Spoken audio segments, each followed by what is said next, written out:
getting a sense of what I think about fathers, which I think is a bit funny because I'm a mom. So, what moms think about dads. Fathers, daddies, whatever you want to call it. Today is Father's Day, so if you didn't know that, now would be a really good time to contact any fathers you know who you might have neglected today to wish them a happy. But for those of you who did know, maybe you're already done celebrating Father's Day and you're ready to watch me talk about fathers and why they matter. So, for those who don't know, I'm Zoe. I have managed to get Harley to sleep tonight.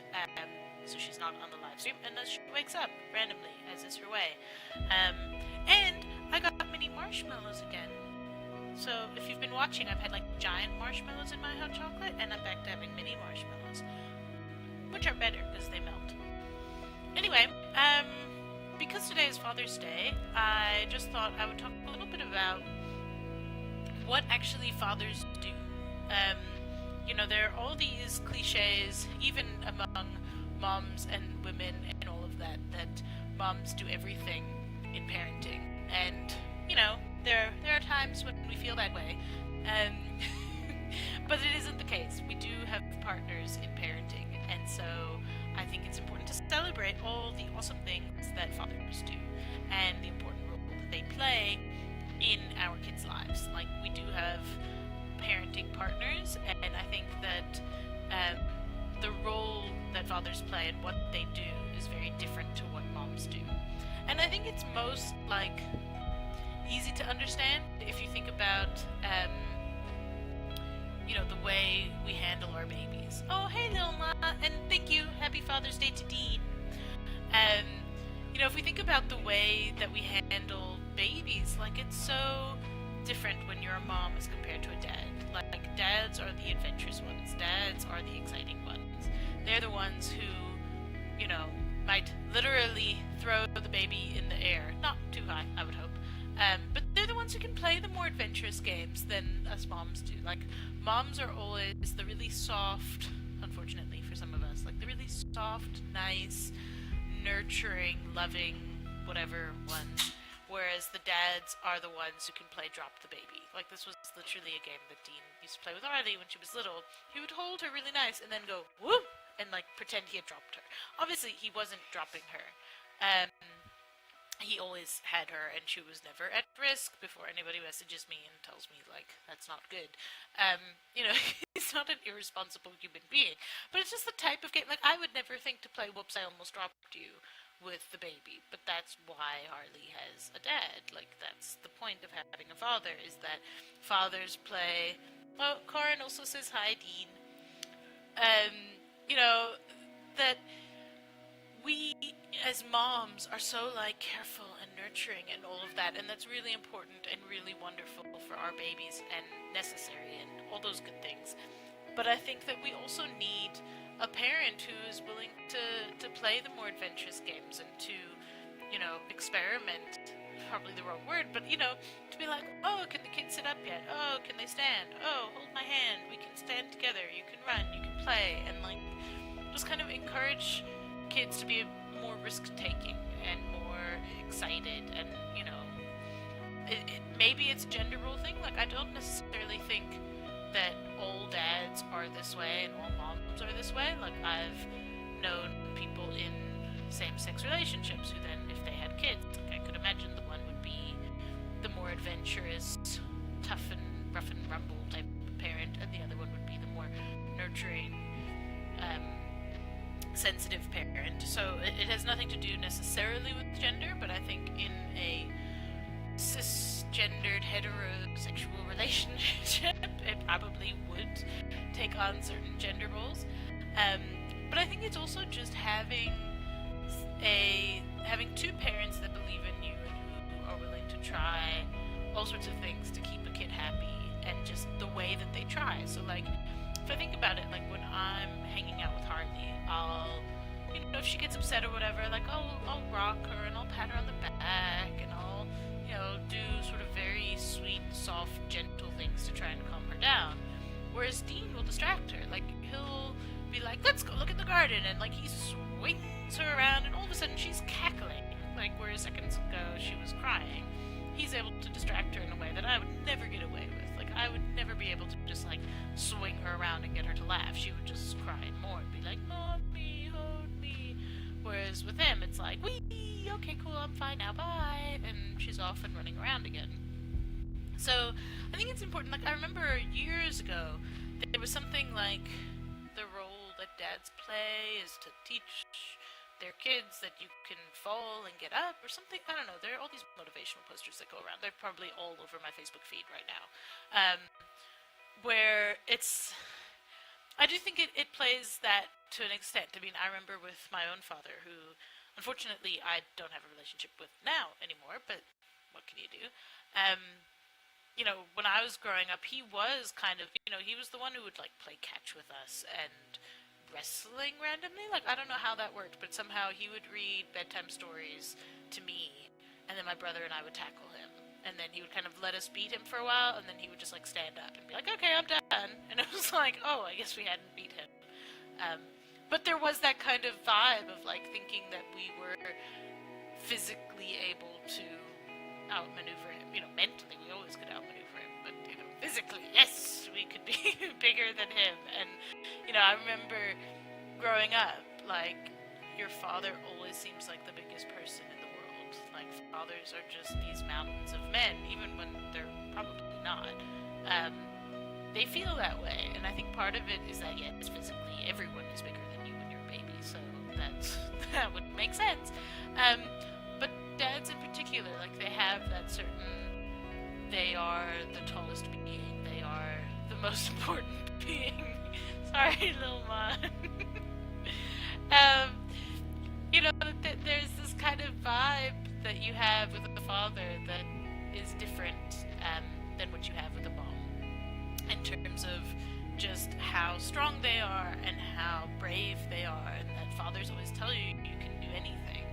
And mothers might tell you the same, but like, I don't know, I think that it's different with a mom versus a dad. I think that dads kind of have a different kind of sway in terms of what they make seem possible for their kids, whereas moms kind of are nurturing and loving and, you know, give that support.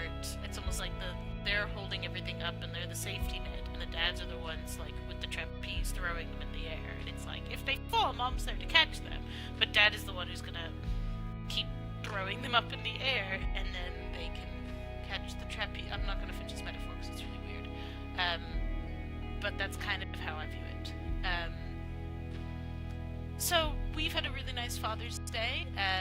We celebrated with Dean's family, and you know, spoiled his dad a little bit, and it just, you know, made me think like how happy I am, how lucky I am to have a partner in all of this. You know, it's big props to all the single parents out there who have to be both, who have to be mom and dad, because I can't even imagine how hard that is. Like, I can't even wrap my head around how hard it must be to be a single parent. So huge props to all the single parents out there, but like, I really think that dads, you know, they do something that's really different with their kids, and they offer something that's really unique in their relationship with our kids. I mean, they obviously love our little ones just as much as we do, but they do it in such a different way, and I think it's just so inspiring to see, and it kind of makes me feel like I think they empower us to parent differently as well. Like, they empower us. You know, we all feed off each other, so when I see what Harley is willing to do around Dean as compared to with me, it's kind of like, well, maybe it's because he's more relaxed with it, or maybe it's because she wants to be on an adventure with him. Like, so as an example, like, I've talked before about how she'll walk to the front door, and then like a blushing bride, I have to carry her over the threshold and get her out the door, and then she goes and she's fine. With Dean, she doesn't make him do that. She just walks out the door. Like, she climbs out. No problem, take my hand, toddles off, the end. And I'm like, hey, why don't you do that with me? Like, that's not very fair. But I think also, like, he gives off that vibe of, like, he'll walk away if she doesn't join, or he'll do whatever, and it's like, she wants to be there, she wants to have fun, so she joins in and she does stuff that she wouldn't do with me.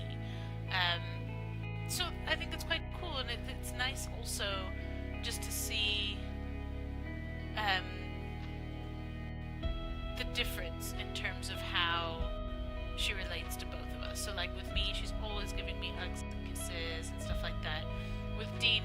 give me a kiss, and she'll like pull on his beard and be like, no, no, like just not do it. Not because she doesn't like him or she doesn't want to kiss him, but just because it's so much more fun to pull on his beard and be like, no, no. And it's stuff like that that's just really cute and really fun and sweet.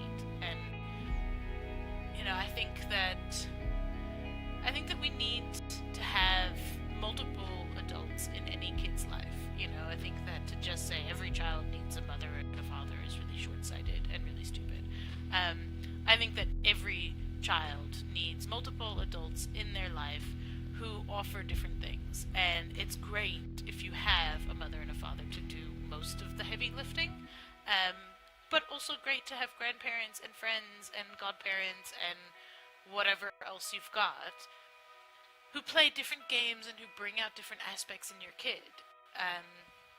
Like I see when we go to Dean's grandparents, well, not Dean's grandparents, her grandparents, Dean's parents, when we go to their house, how different she is. Like, she just acts differently, and like she's always off on an adventure, and she's running around their garden, and she's in the pantry shopping for whatever she wants to eat, and all sorts of things that she sort of does at home. Like, now she's learned how to help herself to Cheerios, which is not great, but like, I turn my back at home and she's in the kitchen just hand in the Cheerio box. I should probably put it higher up, but like, it's kind of cute. Like, she just goes in, she knows where it is, opens the pantry, grabs her box of Cheerios, shoves her fist in, and like comes back with like a trail of Cheerios behind her. But just the way that she is there is so different from how she is at home in terms of what she does and her general temperament and stuff.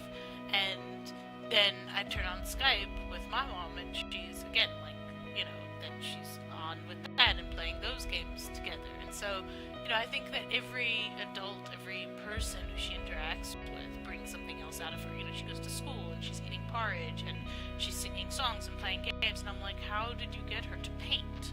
I don't even know.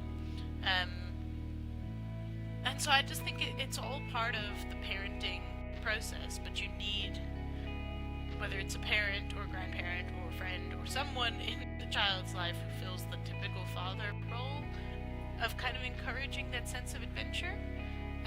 As much as I can do that, and I see the way she plays in the bath, and I think, oh, I want to get her a science kit, or oh, I want to do this. It's like, the reality is that I might have fun playing with a science kit with her. I think Dean would have more fun doing that. Like, I might have fun building Lego, because who doesn't have fun building Lego? But I just have this picture of like them sitting and building stuff together in Lego, or watching Disney movies together, or whatever it is that I think that they will do together and really enjoy. Particularly when it's things that I don't think I would really enjoy. Like, that's why it's nice to have another person around. So I don't have to do Disney movie time, because as much as I like watching the odd Disney movie now and then, like, Dean honestly really enjoys those movies. So he'll happily sit and watch Disney movies with her. Or whatever, play with like funny robots and stuff, which I probably would also enjoy. So I don't know, we'll see as she gets older which toys we all just steal from her and don't let her play with at all because we want to play with them. But I think that is part of the experience, is having a parent who is more into one thing or another. Like, both Dean and I cook, but I have a feeling that I'll have a lot of fun doing like mixing stuff with her. Like, I just have this image of her with like her hands in meatloaf and like squishing the meat and the egg and the barbecue sauce together. Like, I just have that image in my head of her getting that tactile experience with me. Whereas I think with Dean, like, it'll be more of like a measuring thing or a chopping thing or like how to use a knife or whatever it might be that he'll impart to her. So even if we both cook with her, the way that we cook with her might be really different. I'm assuming. I don't know. Obviously, like I say, she's still a bit young for us to know how that's going to work. But that is in my head how I think, these things are. And that as moms, I think in general, we just kind of need to lighten up a bit. Like, I think there's this tendency to think that we do it right. And it's kind of like, well, yes, mothers do it right for their kids because we know what our kids so do fathers. Like, it's not to say that we do it right and they do it wrong. It's we both do it right and we both do it differently, and that's a good thing. And I think that's an important point to keep in mind. Like, just because I would never play drop the baby doesn't mean that it's not a good thing to play. Just because I, whatever, like, didn't try and sit her up early. I was always just holding her, and like Dean would be like, sit up, and like hold her and help her sit up. And maybe that helped her sit up sooner, maybe not, I don't know. But it was a fun way that they used to play, and he would tickle her and get her to laugh. I mean, she still laughs with Dean in a way that I almost never get her to laugh. Like, I'll make her giggle. Like, I'm not gonna say, like, my child should laugh with me. I'll make her giggle, I'll get smiles, I'll get laughs out of her. But, like, with Dean, when she laughs with him, I can hear it's like this full belly cackle when they're together. And it's just adorable. And, like, I have no idea how he does that with her, but somehow that's what he brings out of her, and it's lovely. And I want that for her. I want her to know that her daddy loves her. And, I mean, isn't that psychologically also kind of important? Like, let's just put that out there. Like, please, please let her have a wonderful relationship with Dean so that she hopefully, when she gets older, doesn't have daddy issues and need to date horribly inappropriate men, unless she really wants to, which then she should go for it, do. But not because she has daddy issues, but just because she's drawn to older men, which she already seems to. Like, she flirts with, like, really old guys in the store. When, like, I'm shopping, she's always smiling at these old men behind me. Don't know what her taste is. So, I think that we kind of sometimes undervalue what fathers bring to the equation, and I think we shouldn't do that. I think that we should celebrate it more and just kind of rejoice in the fact of how different we are as parents, and that it's a good thing, I think. Is that my whole story? I don't know. I'm gonna have a sip of my hot chocolate and see if anyone has any questions. Oh my god, is that good? Why do I always wait so long to drink this when I'm on the live stream? It's really nice. See how melty that marshmallow is? That was really nice. I think the only other thing to kind of keep in mind as well is, like, I think that as moms, on the one hand, as moms, we often feel alone, and so we feel like we're the only ones going through this and the only ones feeling this way. But I also think that women, as a general rule, and obviously not all women, not all men, all of that. I will definitely answer that in a second, Mom. So I think, as women, we have a tendency to reach out to other women. So, like, we might feel alone and we might feel lonely, but, like, at the same time, moms will find, like, a Chili group on Facebook and join. And they will find a Facebook group with other moms and find their mom tribe and Google, like, my child is making me crazy, what do I do? And realize, oh, I'm not the only one. I think that dads tend to be more isolated. Like, I've never seen a support group or, like, a group of any kind, really, for, like, new dads. Like, the doctors, when I came out, like, obviously were very concerned about me because of, like, traumatic birth. But the doctors and everyone was really like, how are you? How are you feeling? Blah, blah, blah. How's the baby? How are you? How's the baby? No one really does that with the fathers. So I think that they're kind of just expected to suck it up. And kind of, it's impressive that they cope as well as they do without the support that I think that they should have. So I would campaign a little bit more for, like, a new dad group. I would like to see that out there as well. Like, hey, you're a father now. What does that mean? Like, how is your life gonna change? I think the ways that our parenting styles are exactly the same is a bit hard to necessarily qualify or quantify. I think that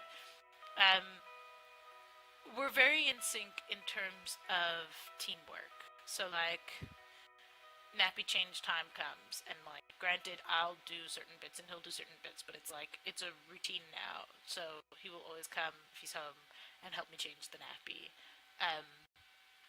We don't kind of just say, oh, go change this one's nappy and take turns like that. Like, we do it together.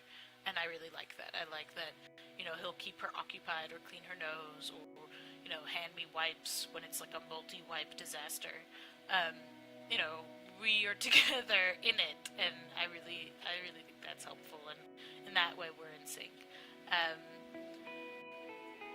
Mostly Dean kind of just lets me do what I think is right. Like, obviously he's also got his views, and we do what we both agree on, but like, we're mostly in sync. I guess that is where our parenting styles are the same. Like, we agree about stuff like vaccination, we agree about stuff like stimulation, and, doing all sorts of stuff. Dean constantly jokes that he's going to retire because Harley's going to be famous, she's going to be an actress, which makes me laugh, but apparently it's not a laughing matter. But I mean, I think we are in sync about wanting to give her the best possible life, wanting to give her more, wanting to do everything for her, wanting her to be in good schools and to pursue her interests, to see what kind of jumps out at her. So if she does fall in love with acting and drama, to send her to a drama summer camp, and if it's gymnastics, to send her to a gymnastics summer camp, or whatever it might be. We just kind of want to give her every opportunity that we can. As long as she's an actress, apparently. So, I mean, I think that's there, and I think in general, it's the joy of realizing that we both helped make her, we both love her, and we both want everything good for her, and then from there, we kind of like iron out the details of like, okay, well, we know we want to move, we know we want to get to the States and do stuff, but like, it's cool. Like, in my head, I wanted Dean to like show her how to braai and show her, all of his like things that, impart all of his knowledge on her, and I think, already he shows her the fire, so that's something. When he's cooking and stuff, she's curious, and they look at the coals, and he explains to her, not that she understands, but he explains everything to her. And it's cool, it's nice. Like, I think that those are the types of things that I wanted, that it wouldn't have changed, whether she was a girl or a boy. Like, that was something that was really important to me, that we parent her essentially the same. And so we've been doing that, and I really like that, and I think we're in sync on that as well. So yeah, I think in general there's like this tendency to think that different is bad, and it's really not. I think that we both bring, the yin and yang, or whatever you want to call it, to the parenting equation. That Harley needs both. She needs to go on her adventures, and she needs to be given a lot more freedom, which she definitely gets with Dean, and then also really nurtured and taken care of. And we both do that in different ways, and in different times, and in different, aspects and stuff. And so I think that's really helpful and really good. I hope. Or we're raising a sociopath, and we have no idea that we're completely breaking her as a human being. Won't know that for a few years still. So that's pretty much my story. By the way, if you're liking this video, please hit the like button. Please share this with other people. If you think this would ring true for other people who are moms or dads, or have moms or dads, or want to be moms or dads, then definitely do share and like and comment and all of that. I think, I think in general, the thing that we just all need to remember is, like, there's a reason there's a Mother's Day and a Father's Day, and that they both, both sides are important and helpful and useful, and big shout outs, seriously, to all the single parents, because I honestly, like, just, how do you go to the bathroom? Ever? Like, how does that even work? Because I can tell you now, like, granted, I have peed or whatever with Harley on my lap, because there are times when she just wants to be on me, but really, single parents, like, do you ever get a moment to breathe? Ever? Because I've got my partner, and he does a lot, and I still often feel like, how am I going to wash my hair? So I can't even imagine single parents, how they do it. And go to work, like, and everything, support themselves and their family, and full-time parents. Jeez, I don't even know. So anyway, thank you all so much for watching. I hope you enjoyed this Father's Day little tribute video, tribute Facebook Live, just to all the fathers out there who are doing an amazing job and just an important part of their kids' life. I mean, it's what we all need. We need more parents in general who are active in their kids' lives, because I think that's how we raise better humans and save the world one person at a time, hopefully. Maybe. Thank you all so much for watching, and I will see you again on Wednesday night at 8 o'clock South African time. Bye. Take care.